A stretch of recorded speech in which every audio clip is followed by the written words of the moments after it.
ရွက်တွေလေးထဲမှာကခုံနေရွက်နူးလေးတွေဝေဝဲလာရုပ်ရှင်နဲ့မိဖို့ချောင်းလေးရွှေရောင်နန်းတော်ဖြစ်သွားဒီအိမ်မက်လေးကလက်တွေလားဒါမှမဟုတ်ပုံပြင်လားနေ့တိုင်းဖန်ဆင်းနဲ့ပျော်ရွှင်ခြင်းဒီလိုချက်ပြုတ်ခြင်းကအမှုပညာတစ်ခုပါပဲဒီလိုချက်ပြုတ်ခြင်းကအမှုပညာတစ်ခုပါပဲ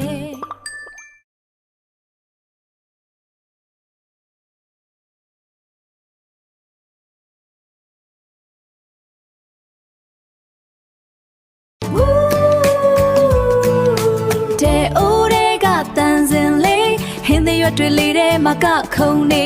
ရွက်နူးလေးတွေဝေဝဲလာ